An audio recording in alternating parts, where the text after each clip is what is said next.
selamat pagi dan salam sejahtera untuk kita semua.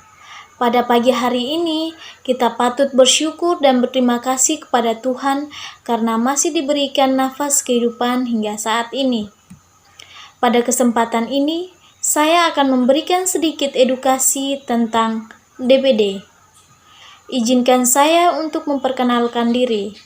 Kata orang, tak kenal maka tak sayang.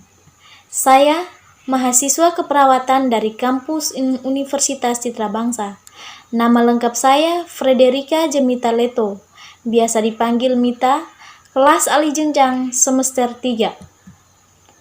Nah, sebelumnya saya ingin mengucapkan terima kasih kepada dosen pengampu mata kuliah penyakit tropis, Ibu Yasinta Betan, yang telah mempercayakan saya untuk menyampaikan materi ini. Terima kasih juga untuk Bapak Ibu, kakak dan adik, khususnya semua yang sudah bersedia menonton video ini. Sekali lagi, selamat pagi untuk kita semua. Isi materi yang akan saya sampaikan adalah apa itu DBD, apa penyebab DBD, bagaimana siklus penularan DBD, apa tanda gejala DBD, bagaimana menanggulangi DBD, bagaimana perawatan dan pengobatan di rumah. Tanpa memperpanjang kata, saya akan memulai untuk menjelaskan.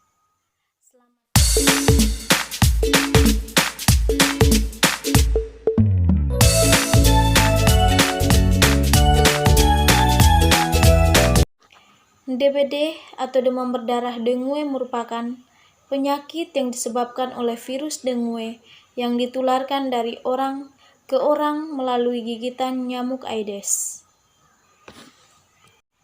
Penyakit ini banyak ditemukan di daerah tropis seperti Asia Tenggara, India, Brasil, Amerika, termasuk di seluruh pelosok di Indonesia, kecuali di tempat-tempat ketinggian lebih dari 1000 meter di atas permukaan air laut. Penyebab DBD adalah virus dengue yang ditularkan melalui gigitan nyamuk Aedes aegypti dan Aedes albopictus, yang mana menyebabkan gangguan pada pembuluh darah kapiler dan pada sistem pembekuan darah sehingga mengakibatkan perdarahan-perdarahan. Nyamuk ini berkembang paling cepat di dunia, yang telah menyebabkan hampir 390 juta orang terinfeksi setiap tahunnya. Ciri-ciri nyamuk Aedes aegypti.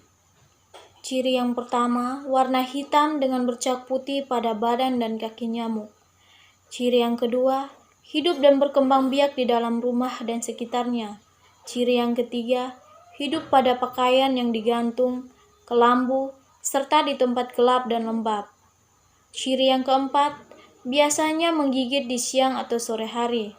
Ciri yang kelima, nyamuk Aedes aegypti hidup di tempat pelindungan genangan air yang tidak langsung berhubungan dengan tanah, misalnya bak mandi, gentong, drum, ban bekas, vas bunga, dan lain-lain.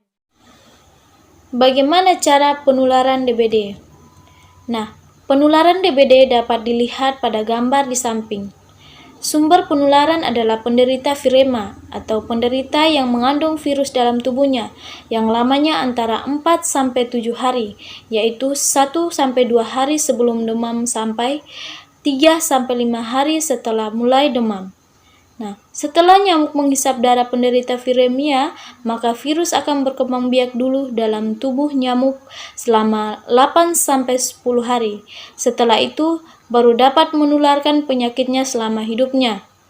Orang lain setelah digigit nyamuk dengan mengandung virus, maka kira-kira 10-14 hari kemudian akan timbul gejala-gejala penyakit. Tanda dan gejala penyakit demam berdarah dengue.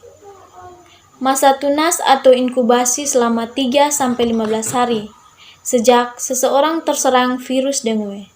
Selanjutnya, penderita akan menampakkan berbagai tanda dan gejala. Nah, tanda dan gejala yang pertama, demam tinggi yang mendadak 2-7 hari dengan suhu 38-40 derajat Celcius. Yang kedua, demam yang dirasakan penderita menyebabkan keluhan pegal atau sakit pada persendian.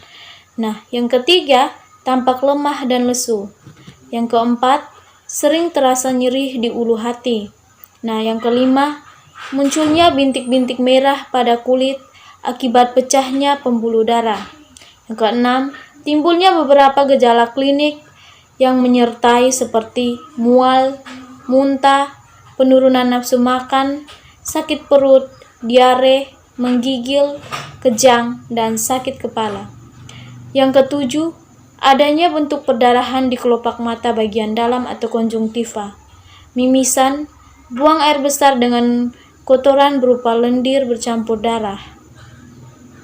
Nah, yang ke-8, bila sudah parah, penderita gelisah, tangan dan kakinya dingin dan berkeringat. Nah, untuk tanda seperti itu, kematian dapat terjadi dalam 2-3 hari akibat turunnya tekanan darah. Bagaimana menanggulangi DBD? Nah, sampai saat ini, pencegahan DBD yang paling efektif dan efisien adalah kegiatan pemberantasan sarang nyamuk atau PSN, yaitu dengan cara 3M+. 3M yang kedua yaitu menutup. Menutup rapat-rapat tempat penampungan air seperti drum, kendi, toren air, dan sebagainya. Tindakan ini dilakukan agar tempat-tempat tersebut tidak bisa dijadikan nyamuk untuk bertelur dan berkembang biak.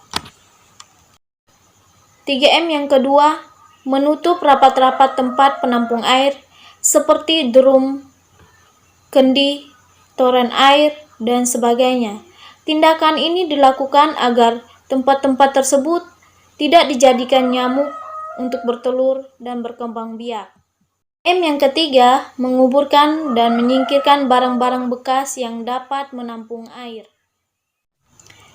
Nah, untuk plus sendiri, yang pertama, menaburkan bubuk abate pada kolam atau bak penampung air setidaknya 2 bulan sekali.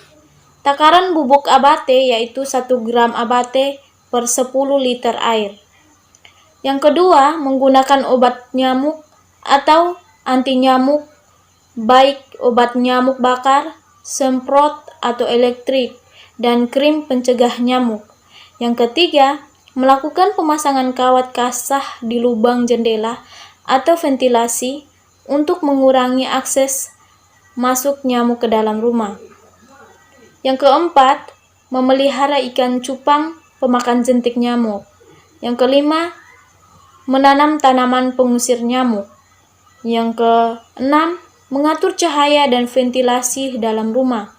Yang ketujuh, menggunakan kelambu saat tidur. Yang ke-8, menghindari kebiasaan menggantung pakaian di dalam rumah yang bisa menjadi tempat istirahat nyamuk. Yang ke-9, pengendalian di masyarakat adalah dengan melakukan fogging atau pengasapan, dan lain-lain. Untuk perawatan dan pengobatan di rumah.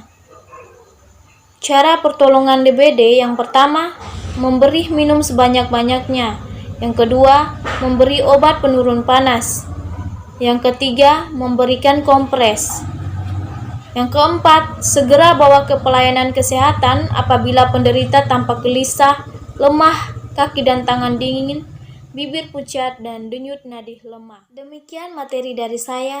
Semoga bermanfaat bagi Bapak, Ibu, kakak, adik, dan teman-teman yang sudah menonton video ini. Jika ada kekurangan atau kesalahan, saya minta maaf karena kesempurnaan hanya milik Tuhan. Tuhan Yesus memberkati kita semua. Selamat pagi.